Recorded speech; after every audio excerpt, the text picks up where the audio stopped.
Doctor Yunus আমাদের গর্ব, আমাদের কলিজার টুকরা।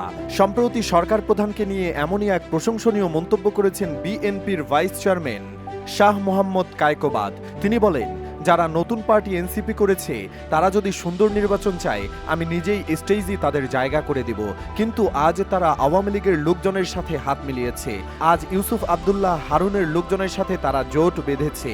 মনে রাখবেন, যাকে আল্লাহ বাঁচায় তাকে কেউ রুখতে পারে না।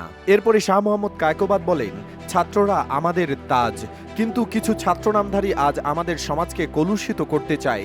ডক্টর ইউনূস সাহেবকে বলতে চাই, আপনি আমাদের গর্ব, আমাদের কলিজার টুকরা। ছাত্রদের পড়াশোনা যাতে নষ্ট না হয় সেদিকে খেয়াল করবেন। মুরাদনগরবাসী, আপনারা আল্লাহর কাছে দোয়া করবেন দেশে যেন একটি সুন্দর নির্বাচন হয়। তিনি নিজ উপজেলার মানুষের প্রতি কৃতজ্ঞতা প্রকাশ করে বলেন, 1986 সাল থেকে আমি আপনাদের কামলা হিসেবে আছি। আমি নেতা নই, কামলা। আপনাদের ঋণ পরিশোধ করে শেষ করতে পারবো না। 5 বার সংসদ সদস্য নির্বাচিত হওয়ার কথা বলে কায়কোবাদ বলেন, সবাই 1971 সালের স্বাধীনতায় এবং 2024 সালের 5 আগস্টের স্বাধীনতায় প্রয়াতদের জন্য সূরা ফাতিহা পড়তে হবে। তাদের কারণে আজ এই খোলা মাঠে কথা বলার সুযোগ পেয়েছে সবাই।